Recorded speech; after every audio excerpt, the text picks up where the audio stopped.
Ludwig Andreas von Feuerbach was a German philosopher and anthropologist best known for his book The Essence of Christianity, which provided a critique of Christianity which strongly influenced generations of later thinkers, including both Karl Marx and Friedrich Engels. An associate of Left Hegelian circles, Feuerbach advocated liberalism, atheism, and materialism. Many of his philosophical writings offered a critical analysis of religion. His thought was influential in the development of dialectical materialism, where he is often recognized as a bridge between Hegel and Marx. Life and career: Feuerbach was the fourth son of the eminent jurist Paul Johann Anselm Ritter von Feuerbach, brother of mathematician Karl Wilhelm Feuerbach and uncle of painter Anselm Feuerbach. Feuerbach's other brothers were almost all distinguished in scholarship or science: Joseph Anselm Feuerbach, archaeology and philology. His son was the painter Anselm Feuerbach, Eduard August Feuerbach, jurisprudence, Friedrich Heinrich Feuerbach, philology and philosophy. He also had three sisters, Rebecca Magdalena Helene Feuerbach von Dobeneck, Leonor Feuerbach, Elise Feuerbach. Education Feuerbach matriculated in the University of Heidelberg with the intention of pursuing a career in the church. Through the influence of Professor Karl Dorp he was led to an interest in the then predominant philosophy of Hegel and, in spite of his father's opposition, enrolled in the University of Berlin in order to study under the master himself. After 2 years, the Hegelian influence began to slacken. Feuerbach became associated with a group known as the Young Hegelians, alternately known as the Left Hegelians, who synthesized a radical offshoot of Hegelian philosophy, interpreting Hegel's dialectic march of spirit through history to mean that existing Western culture and institutional forms are Euro, and, in particular, Christianity Euro would be superseded.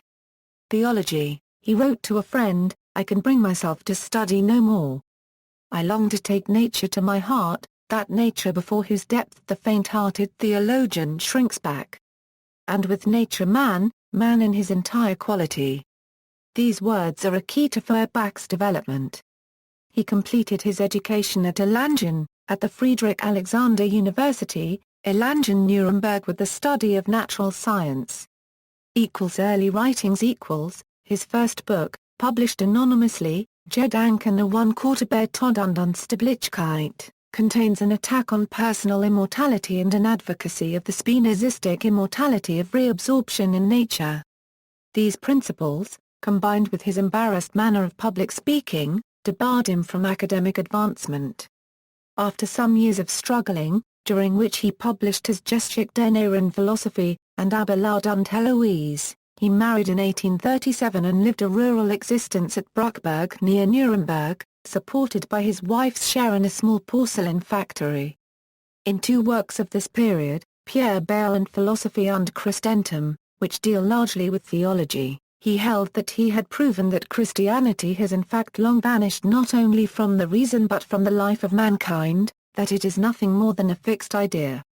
Das Wesen des Christentums his most important work, Das Wesen des Christentums, was translated by Mary Ann Evans into English as The Essence of Christianity. Feuerbach's theme was a derivation of Hegel's speculative theology in which the creation remains a part of the creator, while the creator remains greater than the creation. When the student Feuerbach presented his own theory to Professor Hegel, Hegel refused to reply positively to it. In part 1 of his book Feuerbach developed what he calls the true or anthropological essence of religion, treating of God in his various aspects as a being of the understanding, as a moral being or law, as love, and so on.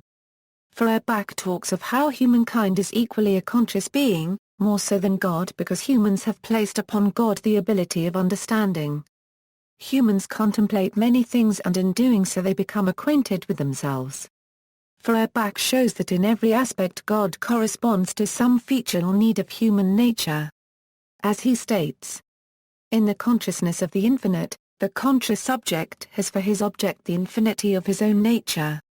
Instead, Feuerbach concludes, if man is to find contentment in God, he claims, he must find himself in God. Thus God is nothing else than human, he is, so to speak, the outward projection of a human's inward nature.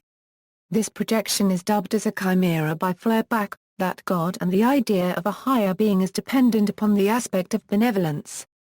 Feuerbach states that, a God who is not benevolent, not just, not wise, is no God, and continues to say that qualities are not suddenly denoted as divine because of their godly association. The qualities themselves are divine, therefore making God divine, indicating that humans are capable of understanding and applying meanings of divinity to religion and not that religion makes a human divine. The force of this attraction to religion, though, giving divinity to a figure like God, is explained by Feuerbach as God is a being that acts throughout humans in all forms. God, is the principle of man's salvation, of man's good dispositions and actions, consequently, man's own good principle and nature. It appeals to humankind to give qualities to the idol of their religion because without these qualities a figure such as God would become merely an object, its importance would become obsolete, there would no longer be a feeling of an existence for God. Therefore, Feuerbach says, when humans remove all qualities from God, God is no longer anything more to him than a negative being. Additionally, because humans are imaginative, God is given traits and there holds the appeal. God is a part of a human through the invention of a God. Equally though, humans are repulsed by God because, God alone is the being who acts of himself. In Part 2 he discusses the false or theological essence of religion, that is the view which regards God as having a separate existence over against humankind. Hence arise various mistaken beliefs, such as the belief in revelation which he believes not only injures the moral sense, but also poisons, nay destroys, the divinest feeling in man, the sense of truth, and the belief in sacraments such as the Lord's Supper, which is to him a piece of religious materialism of which the necessary consequences are superstition and immorality. A caustic criticism of Feuerbach was delivered in 1844 by Max Stirner. In his book Der Unsinnige Agentum, he attacked Feuerbach as inconsistent in his atheism. The pertinent portions of the books, Feuerbach's reply, and Stirner's counter-reply form an instructive polemics. After 1848 during the Troubles of 1848 to 1849 Feuerbach's attack upon orthodoxy made him something of a hero with the Revolutionary Party. But he never threw himself into the political movement, and indeed lacked the qualities of a popular leader. During the period of the Frankfurt Congress he had given public lectures on religion at Heidelberg. When the Diet closed he withdrew to Bruckberg and occupied himself partly with scientific study, partly with the composition of his Theogony. In 1860 he was compelled by the failure of the porcelain factory to leave Bruckberg, and he would have suffered the extremity of want but for the assistance of friends supplemented by a public subscription. His last book, Gottheit, Freiheit und Unsterblichkeit, appeared in 1866. In 1868 he read the first volume of Marx's Capital and joined the Social Democratic Party. After a long period of decline, he died on September 13, 1872. He is buried in Johannes Friedhof Cemetery in Nuremberg, which is also where the artist Albrecht Darwin Korterer is interred. Philosophy Essentially the thought of Feuerbach consisted in a new interpretation of religion's phenomena, giving an anthropological explanation. Following Schleiermacher unregistered trademark theses, Feuerbach thought religion was principally a matter of feeling in its unrestricted subjectivity.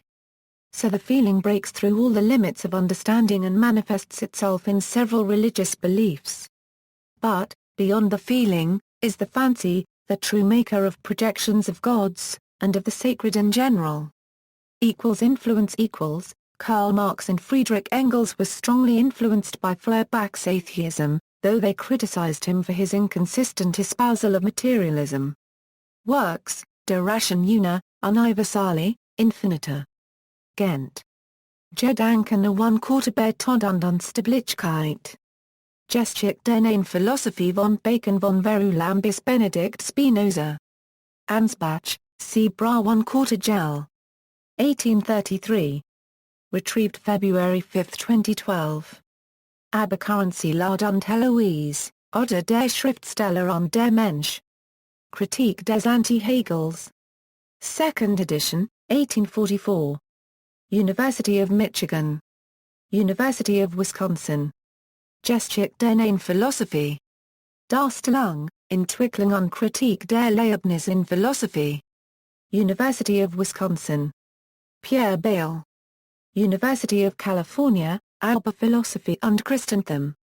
Das Wesen des Christentums 2nd edition, 1848. Das Wesen des Christentums. English, The Essence of Christianity. Tr.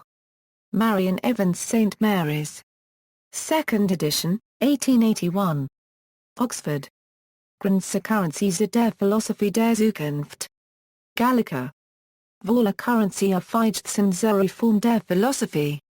Das Wesen des Glaubens im Sinn Luthers. Harvard. Das Wesen der Religion. 2nd edition, 1849. Stanford. Currency der Ungen und Currencien zum Wesen des Christentums.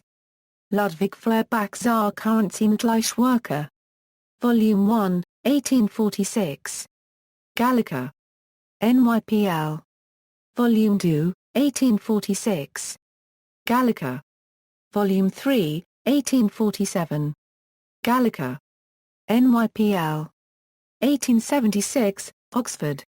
Volume 4, 1847. Gallica. Oxford. Volume 5, 1848. Gallica. NYPL. Volume 6, 1848. Gallica. NYPL. Volume 7, 1849. Gallica. Oxford. Volume 8, 1851. Gallica. NYPL. Volume 9, 1857. Gallica. NYPL. Volume 10, 1866. Gallica. NYPL. Ludwig Feuerbach in Seinem Briefwechsel und Nachlass. 2 volumes. Oxford. Volume 1. NYPL. Volume 2. NYPL. Briefwechsel zwischen Ludwig Feuerbach und Christian Kapp. Harvard. Oxford. See also. Theses on Feuerbach by Karl Marx MIA. Philosophical Anthropology. Notes. References, Van. A. Harvey, A. al. Feuerbach and the Interpretation of Religion, 1997.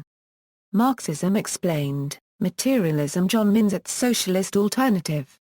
Looks at Feuerbach's influence on Marx and Engels. Accessed October 2007, Warren Breckman, Marx, The Young Hegelians and the Origins of Social Theory, Dethroning the Self, New York, Cambridge University Press, 1999. 1. Ludwig Feuerbach, A Euro The Essence of Christianity A Euro in Religion and Liberal Culture, ed. Keith Michael Baker, Volume 8 of University of Chicago Readings in Western Civilization, ed. John W. Boyer and Julius Kirschner, 323-336. Chisholm, Hugh, ed. Feuerbach, Ludwig Andreas.